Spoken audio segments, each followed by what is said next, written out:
Happy Monday, everybody. Welcome to another edition of Mean Streets powered by FTN right here on Game Plus Network. Chris Meaney here with you. Thanks as always for taking the time to hang out here on this Monday. Lots to get to on this show. Of course, we're going to recap a little bit of Super Wildcard weekend, but it wraps up this evening in Los Angeles. The Rams and the Arizona Cardinals going at it tonight. We do have a couple divisional matchups already, some odds. We'll take a look at the early odds with these teams, these matchups, and have some early leans on how we feel. By we, I mean myself and producer Tino Rodriguez is going to drop by here in a few moments. We will recap a lot that happened over the weekend. Not a lot of surprises, in my opinion. I know we came on this show and we talked about a lot of dogs covering. We didn't get that. The one pick that I felt most comfortable with, I know Tino and a lot of our viewers and listeners as well, on San Fran.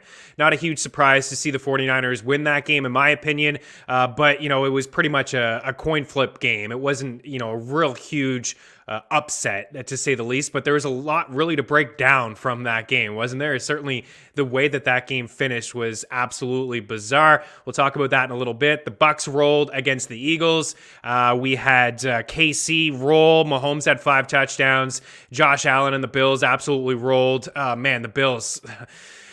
They look awesome. They really do.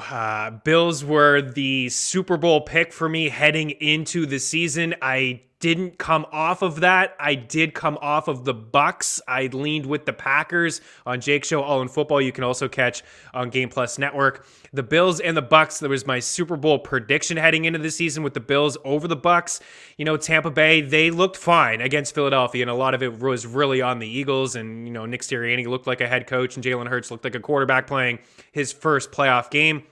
But the Bucs also, man, it just seems like every game, guys are falling down inside their offense and on their defense. They got Levante David back, and that was huge. And Whitewood was a huge player for them yesterday as well.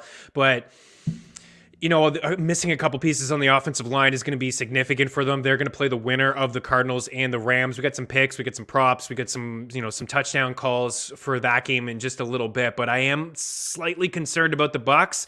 And I also don't love the matchup for the Packers. I'm not going to jump off the Packers. I did jump off the Bucs to jump on the Packers when they had the home field advantage throughout the playoffs for them to get to the Super Bowl. But I don't love their matchup against the Niners. Early right now, 5.5. I saw 4.5 to 5, and now I'm seeing 5.5 over at DraftKings. I need to know a couple things. Is Warner going to play? Is Bosa going to play? That's going to be huge for me. But right now, I am leaning with the Niners to cover that game. I know that, Lambeau's a really tough place to play. We'll get into all of this stuff. I'm excited here today on this Monday, but I just don't think it's a fantastic matchup. A couple years ago, we saw Green Bay go into San Fran as favorites, and they got wrecked. They got crushed. The ground game, remember, Mostert had almost 300 rushing yards.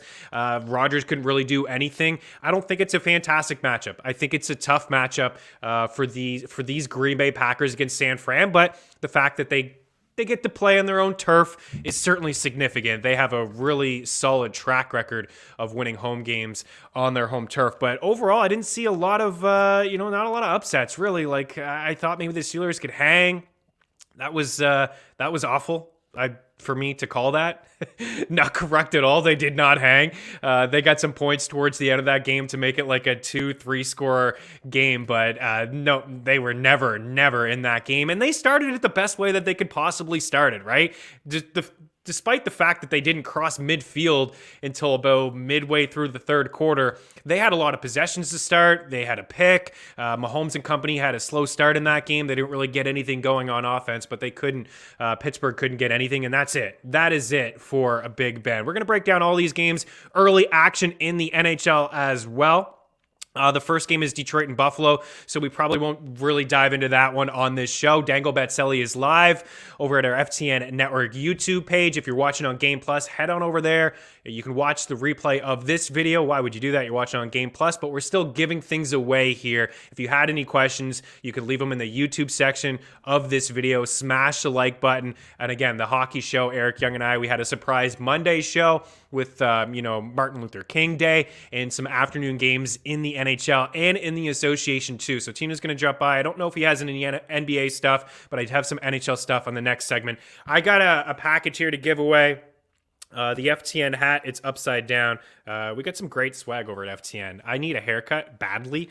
It's, it's rough times over here. It's snowing like crazy too. It's like 45 centimeters the other day. It's out there snowing another 20 centimeters here. There's already 45 on top of the 45 that we got. It's wild times. And, my hairdresser right now is not taking me in for haircuts, and I'm not cutting it myself, and I'm not trusting anyone else to cut it. So this is what we're dealing with here on Game Plus. Hopefully they keep me around. Got to draw. I mentioned here on the show on Friday that it's whatever you want. It could be a betting package. It could be a DFS NBA package. It could be an FTN Gold package, which will get you NHL DFS content. It'll get you college content. It'll get you esports, NASCAR, all the good stuff. It could be a PGA DFS package. Whatever it is that you want, it's yours. And I got some names here over the past 2 weeks. We've actually been doing this for about 3.5, maybe 4 weeks. I put everybody in here. So we got one winner here today. And also, I want to keep giving stuff away. I mean, until, the bosses say stop giving things away, I'm going to continue to give things away. So I'm still asking for your favorite bet, your favorite pick for tonight, any sport, any pick, prop, teaser, whatever it is, you name it. Leave it there, and we'll do this again next Monday, taking all your picks, your best picks for today, and we'll do it again tomorrow, and we'll take all the winners. I took everybody's entry just because I appreciate you guys hanging out. But this week, I'm just going to take the winner. So you got to be correct. But for the most part, you guys are super sharp here watching this show. And you guys got some great picks. So this is the winner. Drum roll. It is Seth Fryer Bolin.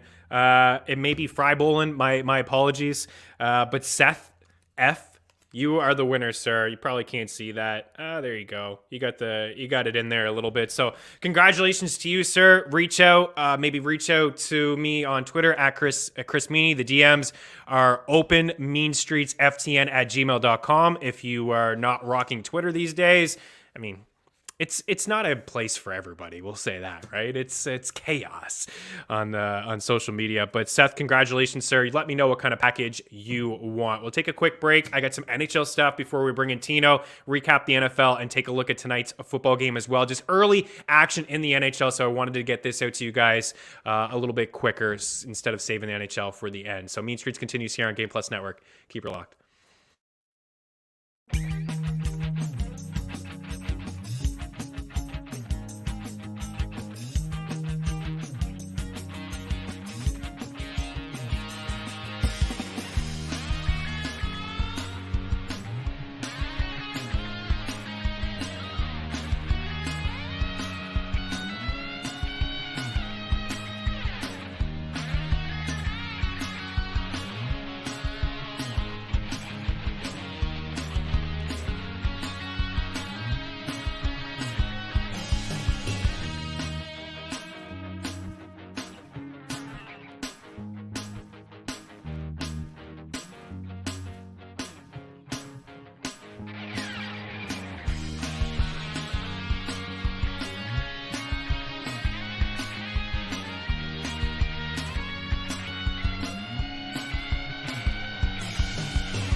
Welcome back to Mean Streets here, live on a Game Plus Network and our FTN YouTube page, asking you guys to hang out with us here on this Monday. Tino is going to drop by here in a little bit. I see Andrew Ford hanging out with us, said looked like a nice little parlay yesterday. Thanks to last week's episode. Keep it going, lads. I don't know, Andrew, if I gave any NFL winners. Did I give any NFL winners on this show on Friday? I feel like I had a pretty bad NFL day. Like, again, no surprises from a side standpoint. My pools and pick'ems and, preseason predictions still alive. Like, everything is fine, but I came in here with a lot of dogs, I felt like, to cover. We just didn't get that, so I can't really take credit for any. I don't know, Andrew, if you want any NFL parlays from this show. We did have some sharp minds come in. How about the Jerick McKinnon call from Brendan Deeg, right? Anytime touchdown, Jerick McKinnon, he came in on the show and gave that one. I think it was like 650 to 1. He was huge yesterday. That was the play in DFS, was Godwin and Jerick McKinnon. You dropped, or not Godwin, Giovanni Bernard, you drop down to those two running backs at the 4K range, and then you were able to do whatever you wanted with your lineups, right? Get Travis Kelce, Tyreek Hill, spend up for Mahomes. You get Mike Evans in there, and away you go. I had one lineup with those two backs, but I couldn't make it work, right? I didn't have enough Mike Evans yesterday. That was my downfall. I thought that maybe Slate could slow him down a little bit, but they moved him around. Credit to Debro who called that. They moved him around, and it was looking like he wasn't going to have a big day, but then he had the touchdown towards the end of the day. I'm getting sidetracked. We'll recap all the NFL and turn the page here in a little bit, but afternoon action in the NHL. I got some props. I got some picks. Tino, we can start with the shot props if you have them handy. We'll start here with Nathan McKinnon at 4.5. At plus money. I think we just continue to ride this guy out. He's plus 105 over at Caesars. He's just on one of those runs. I think a couple weeks ago on this show, we had a question about him only having 3 goals and the shooting percentage down, like what's happening with McKinnon. But he's clearly turned the corner here. And over his last 6 games, he's got 45 shots on goal. 45 shots on goal over his last 6 games at 7.5 shots per game. The attempts, he's averaging over 10 attempts per game over his last 6 as well. He has at least 5 shots on net in 6 straight games, and he's had at least 7 shots in 5 of those games. So he's just shooting the puck so much. In that same game, I like Andre Burakovsky. I mentioned it in Dangle Batselli with Eric Young. He's plus 155 for an assist and playing with Nathan McKinnon, and falling into an assist playing with McKinnon and Rant, and those two guys are extremely hot fire right now. So leading the way with a 4.5 shot prop here for Nathan McKinnon. Thomas Hertl, I would have went to Adrian Kempe in this game against the Kings, the Battle of California here between San Jose and LA, but Kempe was placed on the COVID list, so I switched gears and I went to Thomas Hertl.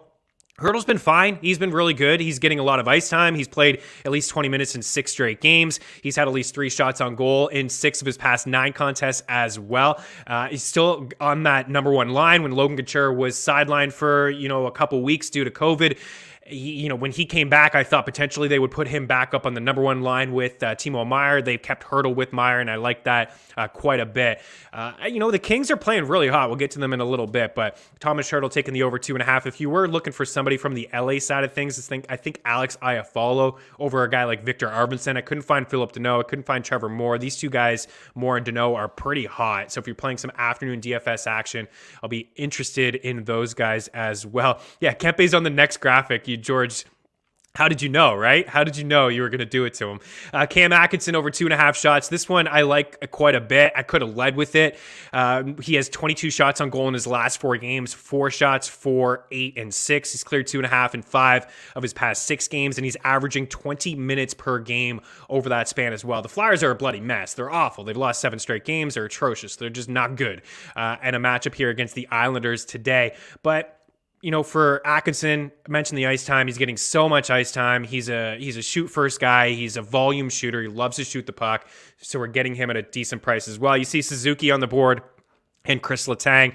Actually not finding Chris Letang. That game is late in Vegas here tonight, but he's going to pop up somewhere, and his price is going to be decent. He's cleared 2.5 shots in 7 of his past 10 games. He enters tonight on a 7-game point streak with 12 points over that span, and he's got 15 points over his last 10 games. He has been amazing over the last 3 weeks or so as the Penguins look to keep things going tonight in Vegas. And then there's Nick Suzuki at plus 120. Old Nicholas Suzuki. What a great matchup here today between the Arizona Coyotes and the Montreal Canadiens. Must-watch TV. The loser will have the last spot in the NHL, and I guess a bit of a head start to potentially having Shane Wright, the first overall pick from the Kingston Frontenacs, who's not really having a great season, but he is the clear-cut number 1 option. You got Suzuki here, who's cleared 2.5 shots in 7 of his past 9 games. He only had 10 shots in his last contest, but he has been all over the net. He's been Montreal's best player this season, which is not saying much, but it's not on Suzuki. He has been pretty good. He's played north of 20 minutes in 6 of his last 7 games and 23 plus in 4 of those contests. So a really good spot here against Arizona. And Arizona's in a good spot against Montreal as well. Like Clayton Keller should be on your radar for sure to have 3 shots this evening. And we'll switch gears, get some picks here. It really is an ugly slate. I'm not going to lie. If you're watching on Game Plus, the Red Wings and the Sabres game already started. I had a lean to Detroit, and I like Bertuzzi, but I was trying to give you guys some later matchups here. I like the Kings against the Sharks. They've looked pretty good over the past couple weeks. Again, there's Kempe for you, but he's not going to play in this game. It's still I don't mind it, right? This is a team that's coming in pretty hot. They're playing really, really good hockey. They're getting good goaltending. They're starting to shoot the puck. Not starting, but they have changed their game plan just a little bit over the past couple weeks. Like they've shot the puck a little bit more. They're being more aggressive. Now, some of these shots are from the outside where it's like, not a lot of high danger chances, but they've won 4 straight. They've won 6 of their past 7. The one game that they lost there was against Nashville, and I thought that they put a lot of rubber on UC Saros in that contest, but they got some good wins here over the past couple of weeks. They beat Pittsburgh 6-2, they beat the Rangers 3-1, and they beat Vancouver 2-1. It's one of the, rare losses that the Canucks have had since they've made that coaching change. So I'm backing the Kings. I'm backing the Blackhawks against the Seattle Kraken. The Kraken have lost 9 straight games. They haven't looked good since the pause. They were allowing 5 goals per game and a sub 70% penalty kill rate. George, you're still picking on the Habs. Yes, absolutely. Picking the Coyotes over the Canadians here today, strictly because they got the better goaltender in net and Vejmelka. Like, he's been really good. He's had multiple 45 save performances here. He stood on his head against the Leafs the other night, kept them in that game. Arizona played the Colorado Avalanche the other night, took them to a shootout. Like, they've hung around with some good teams. The Canadians are not a good team. It's just it. There's nothing really to say about it besides that. They're missing a lot of key regulars. They don't have Jake Allen between the pipes here. Montembeault is not a great goalie. They have so much inexperience on the blue line. So I am going to back Arizona. Again, this is an ugly slate. Like, look at these teams, Chicago and Arizona. I'd love to give you guys some better squads to bet on here tonight, but it's just one of those slates. I like the Islanders in 60 here against the Philadelphia Flyers, who have lost 7 straight games. The Islanders are starting to turn a corner, in my opinion. I think that 80-1 to win the Cup is an extreme long shot. And they're really behind the 8 ball here, behind teams like Boston and Philadelphia Boston and Pittsburgh to make the playoffs. Those 2 teams in Boston and Pittsburgh are really rolling right now, and they're holding down the final 2 spots in the wild card. But remember, the Islanders started 13 games on the road. They have a lot of hockey to make up. It's going to be tough with the condensed schedule and a lot of 4 games coming up for teams like the Islanders. But to win in regulation against the Flyers, I like what they have going on, especially in net. I think Varlamov and Sorokin have turned the corner a bit. So minus 120 for them to win in 60. And then the over between the Colorado Avalanche and the Minnesota Wild. And you know what? If you're looking for a dog, why not Minnesota at 2-1 here? It's always tough to bet against the Avs, especially at home, but the Wild have had their number over the past couple years. It's always a pretty good matchup between these 2 teams. Kaprizov is back. I think Joel Eriksson Ek is back in the lineup for Minnesota as well, which is huge for them. But I do like goals over 6.5. Thoughts on Preds, Penguins, money line, Alex Galvin. I was leaning Pens to put on here. I did give Pens on Dango Batseli over Vegas. I like Pittsburgh. And, the Preds money line I think is fine. With UC Saros in there. I would like to see Forsberg back, but Yossi's in the lineup. Dushane's playing pretty good hockey. And, the St. Louis Blues, if it's Binnington, I could definitely get behind that. Binnington he's looked pretty mediocre over the past couple of weeks. I think Husso is probably going to get the call for St. Louis today. Tarasenko's back in the lineup. Braden Shen's back in the lineup, but Buchnevich is out of the lineup. I can get behind it. The Preds as dogs on the road. UC Saros. As long as Saros is in net, Alex certainly can get behind that at plus 310. It's a pretty good parlay you have going on there. Pittsburgh and Vegas should be a phenomenal game. It's tough, right? To go into Vegas for any team is really tough, but I really like the way that this Penguins squad is playing. They gave Jari the night off on Saturday against the Sharks, so he should be between the pipes for Pittsburgh, and Robin Lehner hasn't looked all that great himself. I think Jack Eichel is going to return soon. I don't think it's going to be tonight, but it's going to be really soon. It could be as early as this week. 10 minutes on hockey. What a Monday. What a Monday. Make sure you set those early lineups. Tino's in here next, going to recap Wildcard weekend, Super Wildcard weekend, and turn our attention to some of the divisional matchups in the NFL and also some picks and some props and some touchdown calls between the Cardinals and the Rams. A lot more to get to on Mean Streets. Don't go anywhere.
Watch Mean Streets here on a Game Plus Network, also on our FTN YouTube page. Those hanging out with us, we appreciate you.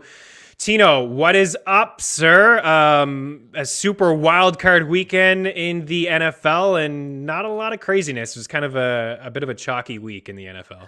Yeah, I'm glad. It could have been worse. I'd say I was spot on. It took me a little bit to see it, but I was all over the Bills blowout. If you listen to Betting with Meaney and Tino, it's pretty much the one thing I was sure about. It's that I was all the way on, this being another field goal game with the weather, so on and so forth. Granted, I didn't get my Stephon Diggs touchdown bet, which is upsetting, but no, that one hurt. Everyone else scored, but Stephon Diggs, they scored like 1,000 points, and of course he didn't get one. But yeah, I mean, I should have brought them past the 4, maybe got some profit on it. I know Benny was chasing a crazy one with the Bucks Eagles. He had like Bucks minus 20.5 that looked good for a while. He had Bucks minus 27.5 that looked good for a while. He didn't get those, but in hindsight, I was thinking of doing that with the Bills. Didn't cash on the -4, whatever. We'll take a win, and we were on the Niners, but everything else, unfortunately, very bland, I guess we could say. It was. There's a 5-leg teaser in the bet tracker that if Arizona covers by 10, we'll get that one. It was one of those tease weekends kind of, right? I mean, you didn't need to tease down the Chiefs and the Bucks, but those felt like locks that those two teams were going to win. We liked San Fran anyways, but to tease them to 10 seemed very logical. I like when there's a team favored or like as an underdog by 3.5, like tonight with Arizona, to tease it by 10. Like I don't see Arizona getting blown out in this game, and they could potentially win this game. I think you may be on them. I'm definitely on the plus 3.5 here today, and I think we liked them at 4.5 when it started. But the only real upset was San Fran, and I don't think anybody can really call that an upset. Like on a neutral field, it's basically a pick'em game. Kind of what we talked about, right? With the Cowboys, it just wasn't a good matchup for them, right? We saw San Fran right away on that opening drive just march all the way up the field and use Debo. The first play of the game was a rush for Debo. He had a rushing touchdown. He almost sealed the game with a rushing end around there. But from the Cowboys standpoint, man, it's got to be pretty disappointing to sit here on a Monday and look at this team. You and I are smiling, whatever, it's inside the NFC East. But this Cowboys squad, again, just, man, Mike McCarthy. Like, what did you make of how that finished last night? I was waiting for you to bring it up. I was going to say the least surprising thing of the weekend is how red Mike McCarthy's face gets when he's angry. And it got red very early in that game. And I tried to tell Brandon Gilden, who is missing in action today, I don't blame him. Raiders minus 2.5 didn't get there for him. Speaking of teaser pieces, I did. I am on the cards. So the teaser I put out on my show was Raiders plus 11. They were at 5.5 or 5 they closed at. So that one got there. And we're chasing the Cards 10, and I had the same mindset you did, thinking 3-4, all right, they'll cover a 2-possession game. But yeah, Mike McCarthy, man, I mean, he is who we thought he was, right? And then it's like, everyone's like, well, if you're going to blame Mike McCarthy, you got to blame Kellen Moore, who everyone loves, because what was that call at the end of the game? Calling a draw, but I don't know. I actually don't hate the call. Dak probably has to get down sooner, right? I don't think he needed all those yards. At the end of the day, you're throwing a Hail Mary, so there's that, and also he didn't give the ball to the ref. Like there's that whole thing to it, right? I mean, he did put the ball down. It's very nitpicky, right? It's very nitpicky. At the end of the day, it probably just wasn't the best situation in general. But yeah, I wasn't surprised. Are you surprised that Mike McCarthy's team fumbled in the first round of the playoffs and that the offense that everyone talked about only scored 17 points? I mean, and barely 17 points at that. Well, this was part of it for me. A couple things. Like the reason I like the Bengals is one of the least penalized teams in the NFL. They were home. They hadn't turned the ball over. Like I thought that the Raiders could cover. I mean, we almost got there. They had a play at the very end of that game to tie it. I thought it was interesting that, Derek Carr went to Zay Jones instead of Waller or Renfro with the game on the line. I thought that was pretty interesting. But they were right there. But I thought penalties killed the Raiders. The fact that they had a chance to even come back in that game, if you were watching it, it just felt like since he should have been up by 30 in that game, but the Raiders really kind of kicked themselves with all the penalties. And the same thing happened with Dallas. Again, one of the most penalized teams, actually the most penalized team in the NFL. There was 14 penalties, I believe. Some of them were a little ticky-tacky. The Bengals-Raiders game, though, if we're going to talk about penalties, and obviously it was highlighted the day of, with the delayed whistle, that game in particular, and that was the first game to start us, I thought the refs were way too involved. That game had way too many stoppages. It made it unenjoyable. Even though it was close to the end of it, it was kind of annoying to watch as a football fan. Yes, but that's what the Raiders have done all year. They struggled Yeah. with penalties, and they were one of the most penalized teams. And then Derek Carr, right? He second in the NFL in turnovers. We saw the turnover, I think, on the second possession that the Raiders had. The defense did okay here, but honestly, it's just that play that Burrow made to Boyd was fantastic. But by the rule, that's a dead play. Like the whistle went. But kind of got lucky I there. don't know why they blew that whistle though. And like with all they thought he stepped out. I He know, didn't. but the thing is, like, why? No, of course, but I'm saying why call that there because that's a reviewable play. I think, right? Every touchdown would have been reviewed. So if he does throw that touchdown and they review it and see he stepped out of bounds, then it can be brought back. But because of the delayed whistle, because they thought he stepped out, there's this entire controversy. My point is, everything's pretty much reviewed anyways at this point in the NFL. Right. Everyone knows now, even with like these fumble pickups, like there could be fumbles. They don't know. It seems obvious. They let them play on. Let them play on. Like, that's what I mean. Keep the whistle in your pocket. It's the playoffs.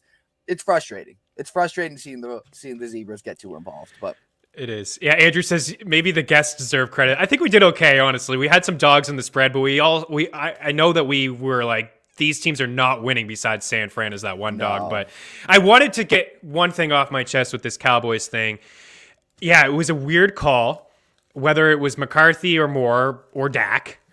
It was a weird call. It was completely risky. I thought at that moment when San Fran was playing on the sidelines, when they hadn't played, they had 4 plays in a row where they got out of bounds. I'm like, wow, Dallas is doing okay here. And I thought on that play where where San Fran was playing on the sidelines, that maybe they should have just taken a shot. Like, that's the time maybe to take a shot. Take 2 shots there from the 50. I get it. You want to increase your chances to take a shot from the 20 or the 25-yard line, but you only have 1. I'd rather 2 Hail Marys, 2 shots with Dak down the field. But I think that's all on Dak. He's got to be more aware. Like, you got to slide down earlier. You should know. Like, don't blame the refs either. That's not on the refs. They have to spot the ball. They have to. They have to touch the ball. It can't be your offensive lineman. It can't be Dak doing that. So that was a bit on them. But the real takeaway from this weekend is Josh Allen with 5 passing touchdowns. Unbelievable to torch the Pats. And how about the Chiefs? And you guys want to lay a statement? Here's a statement. 5 passing touchdowns from Mahomes. Last night, 404 passing yards, 5 TDs. He's now the first player in NFL history with 4 games of 400-plus passing yards and 5 passing TDs. He's done it in 72 career starts. That's from Field Yates of ESPN. And also this, Tino, last night, the Chiefs, this is from Stats by Stats on Twitter, they had an RB catch a touchdown pass in Jerick McKinnon. They had a wide receiver catch a touchdown pass, multiple. They had a tight end catch a touchdown pass in Kelsey. They had an offensive lineman catch a touchdown pass. And they had a tight end in Travis Kelsey throw a touchdown pass. No other team in NFL history has done all of those things in the same season, let alone the same game. And now those 2 teams are going head-to-head. Well, that's obviously going to be the highlighted matchup of this weekend, right? We get that rematch. But if we're going to also talk about takeaways, I do got to bring it up because this is... Yes. We were on it. I was on him scoring. Again, I'm on the day. I had him in my lineup. He didn't score, unfortunately. Whatever, I lose that bet, but he did help me win some money back in DFS. It's Jamar Chase. I mean, come on. Like, let's talk about it. It was so obvious to me that these 2 would show up on the big stage. I mean, 9 receptions, 116 yards in your first NFL playoff game. Joe Burrow, 0 turnovers, only sacked twice against this defense that probably, is underrated to a certain extent and doesn't necessarily get enough credit and would have been the X factor in this. But they did the thing. They did the damn thing, and good for them, man. Jamar Chase, they got it done. Like, I mean, we talked about it all week, 1991, right? They tweeted out, send the text, and like, you got to love it. Like, we were saying all week, we think the Raiders could cover the 6.5, but we're rooting for the Bengals. Like, how could you not root for the Bengals? And it's really them 2, man. He had 3 rushes. Jamar Chase was the show for that offense, in my opinion. And I think it's going to be a lot of him again if they want to win against the Titans next week. And I think he'll have success because the Titans secondary just isn't very good. So it's crazy the connection that they have. When Paul Daniel Jr. of The Athletic dropped by last week, we talked about it. Yeah, we are all on the Bengals. Of course, he may have been a slight homer as he covers the team, but I've heard him before call them to lose, right? He was just being honest with what he thought. And it was Joe Burrow and Jamar Chase. It was Joe Burrow and Jamar Chase right away, and it was that way towards the end. Watching them reminded me of Adams and Rodgers. Like already for their first year, I know that they played college and they're on I get that. The LSU connection is carried over in the NFL. But to do that in year one, to do that in a playoff game, the Raiders had to have been thinking it was going to be all Jamar Chase. They had no answer for Jamar Chase. Certainly one of the highlights as well. Not much to say about the NFC East, right? I mean, the Cowboys go 6-0 against the NFC East, and they wrap up the season 6-6 against everybody else. So, and the Eagles laid an egg. So again, all the jokes are here on the NFC East. Those two teams that made the playoffs, and the Cowboys look great at times. I'm just sipping my coffee, Meaney. It goes to show how far behind everybody else inside the NFC East is. I don't know what to say about the Eagles. I will just say one thing, as I said off the top. Sirianni looked like a rookie head coach.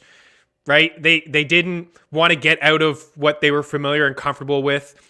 I remember you talking to me after they played the Bucs earlier in the year about Devontae Smith and how they didn't use him properly. You look at the end and he's like, wow, he got a lot of targets. He had one target in the first half. That's it. There was so much one-on-one that I don't know why they didn't decide to take a shot. Tampa was just stacking the box with 9 men saying, go ahead, Hurts. I dare you to beat us with your arm. And all they did was try to run. And they had no success running against them. They tried it. They had no success running against them. And they had these ridiculous bubble screens with like Quez Watkins and stuff. It's like, oh my God, it was so frustrating. There was a couple plays where, the one penalty on Brady, it's going to happen. It's Brady. I thought it was ticky-tacky. There was a hold, a 40-yard play on Jason Kelce. When he hit him in the thigh.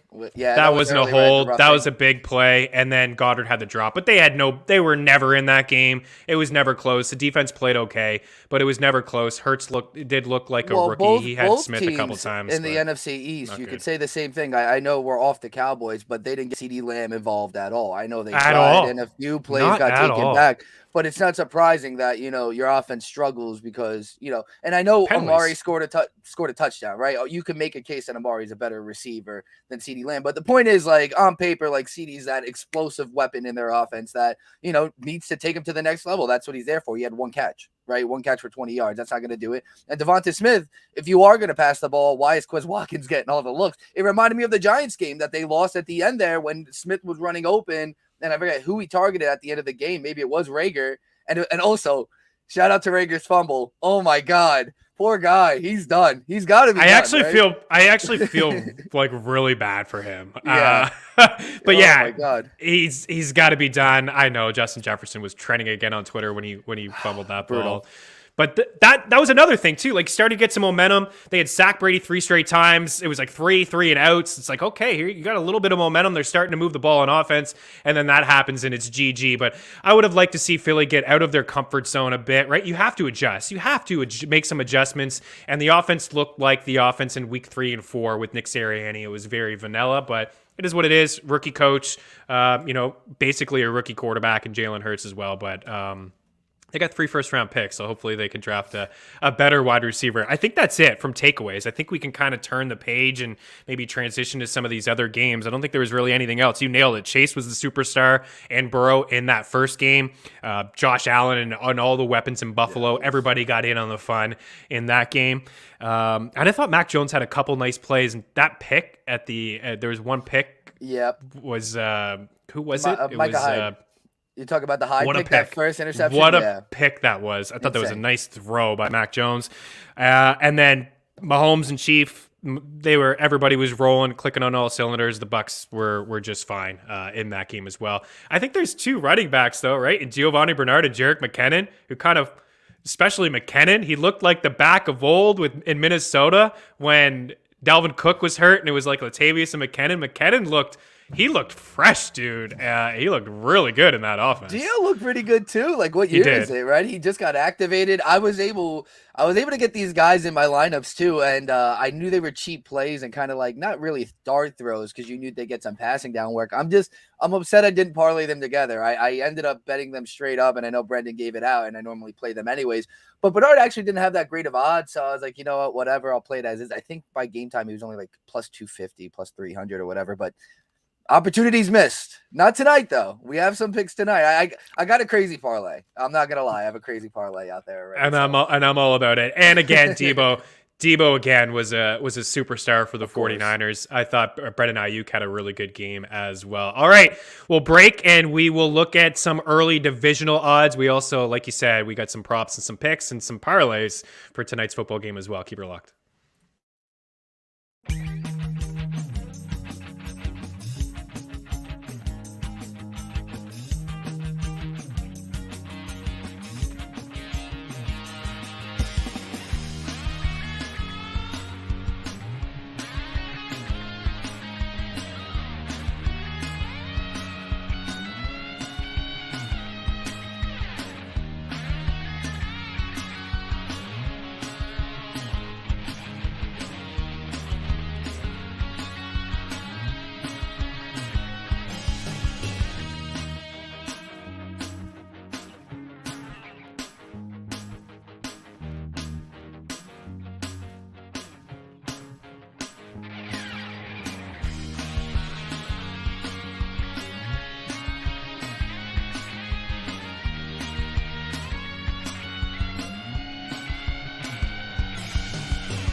Forgot to set my fantasy hockey lineups. Early action. I was like just doing it on the fly. Got to get Alex Tuck in the lineup here today. So before we look at divisional matchups, like you said, let's look into tonight. Let's dive into tonight's game. Why not? Let's get into this right now.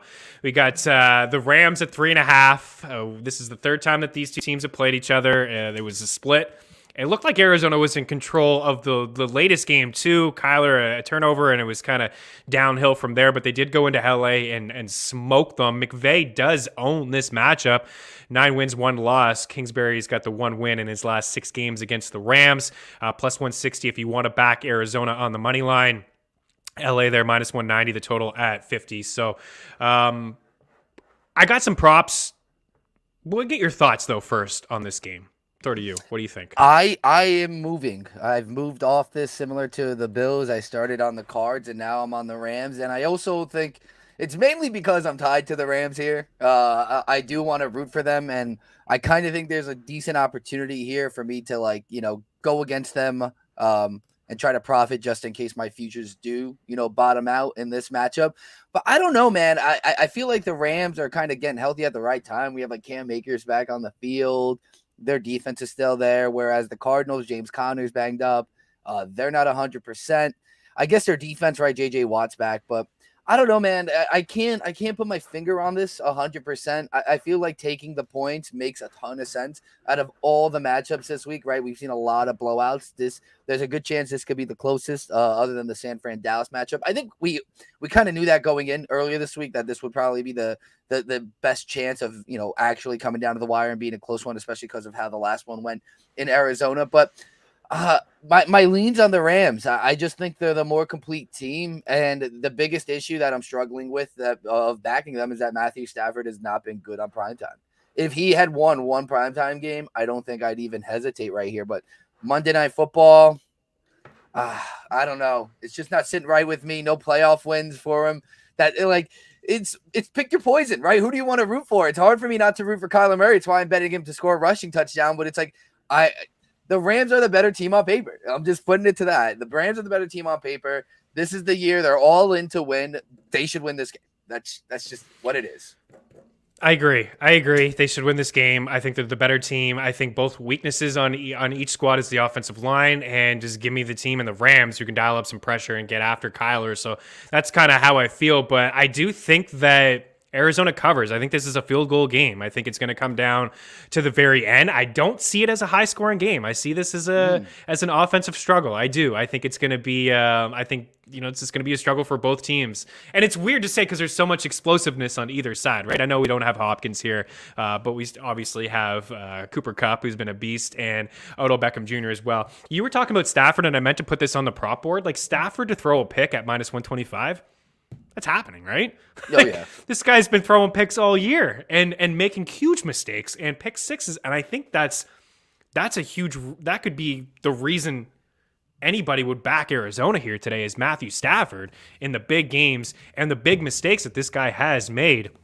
this season. But throw up some props. We'll get to we get some parlays, get some touchdown calls. This is what I'm thinking here today. So Arizona, I told you guys I'm a sucker. I've teased a lot of these playoff games, especially with these 3.5s. I did it with San Fran. I did it with Arizona. I did it with Vegas. We need Arizona here plus 10 to get that 5-game, 6-point teaser. I'm pretty confident that this will be a 10-point game, but I am backing them 3.5. Like I said, I feel like LA does win this game, but there's more value to take Arizona at plus 100 at plus 3.5. Sony Michel, I know Cam Akers returned, and you just kind of talked about him. He didn't really play all that much. I don't expect him to be a big factor. Jeff Ratcliffe has him under 30 rushing yards, which is his prop, and I know Matthew Friedman took the under as well. I'm not going to give you the under on Cam Akers. I do respect him that if he does have 3 or 4 carries, that maybe he could break one, but I do believe that Sony Michel will own this backfield here today for the Los Angeles Rams.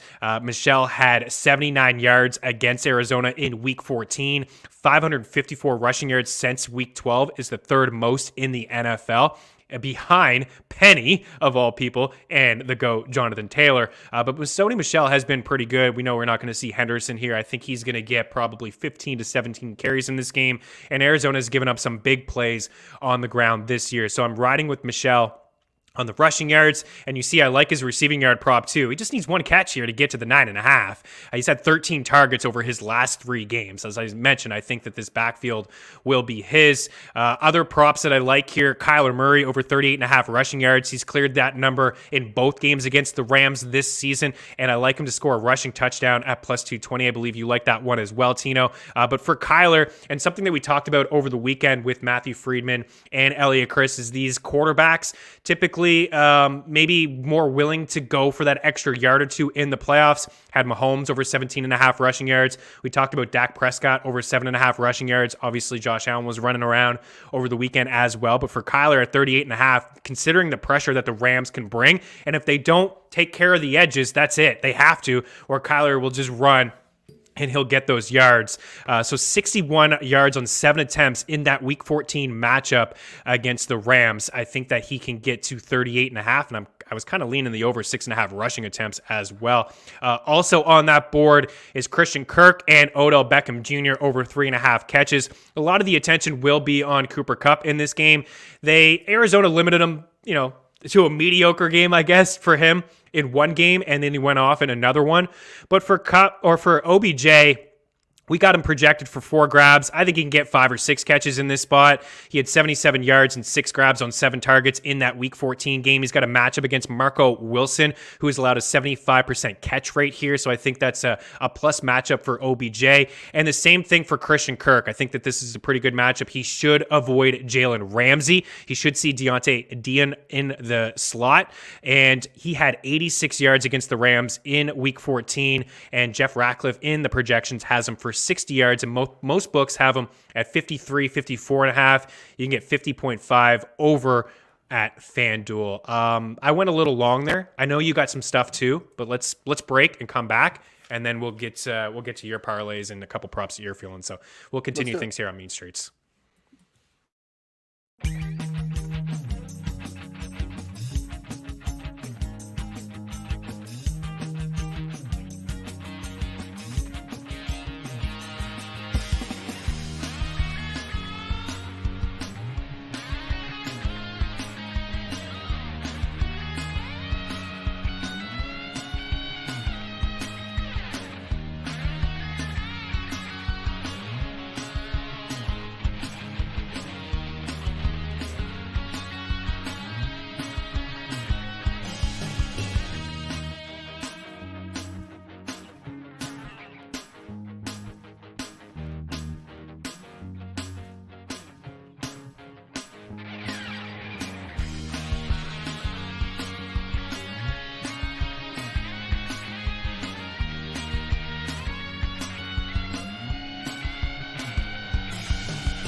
All right, I rambled on for about 7 minutes there with a couple picks that I like. Now let's switch gears over to you. What are you feeling today? You said you got a crazy parlay. Did you like any of those props that I gave you? I feel like you're in on the Kyler one.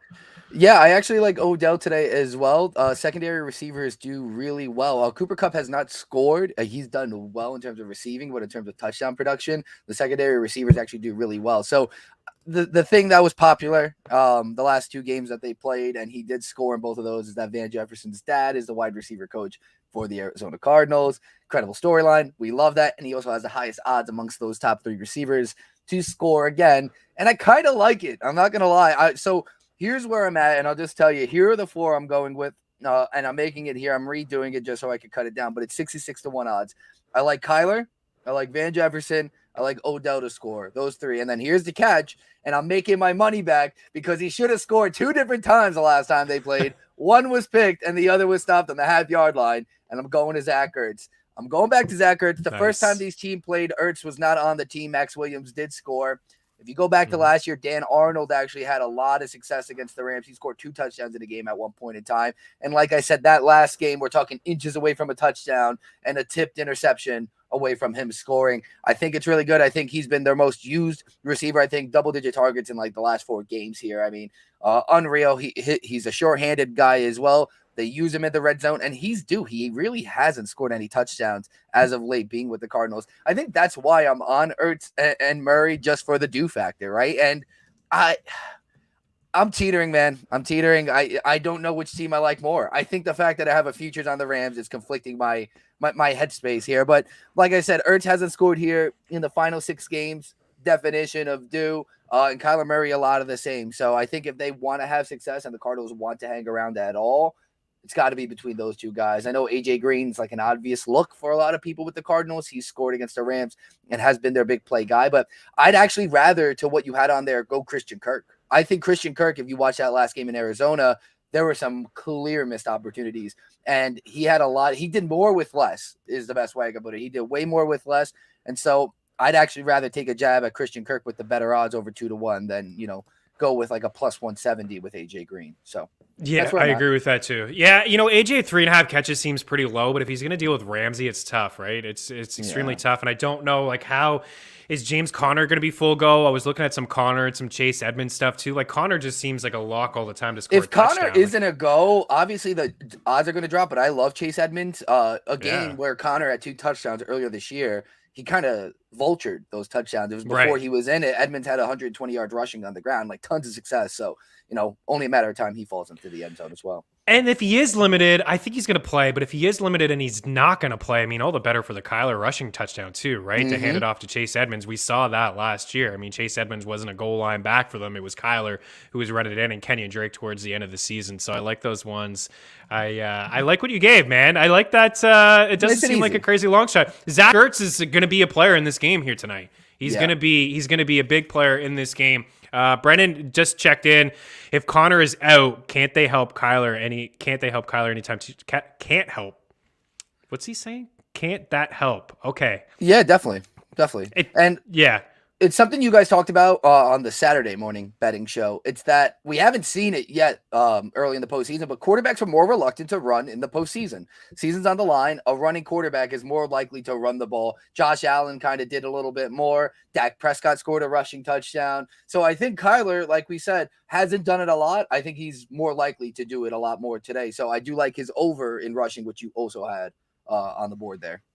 Right. Yeah, my bad, Gilden. I've had a couple of bats here this morning. I couldn't read it, but I got what you're saying there. I do appreciate you calling me sharp. I don't know about that, but we only have one more segment here, about 2 minutes, so let's break, and we'll just quick little preview on some of the divisional games, which obviously we'll dive into all week long. So one more segment here on Mean Streets. Keep her locked.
All right, we only got a minute and a half here. I want to dive into all of these games. We will do it deeper, but there's one in particular that I think you and I are on the same page here, and I think it's an early bet that we can get behind before the odds change. I don't know if they'll change too much. Let's bring up the Cincy and the Tennessee matchup here today.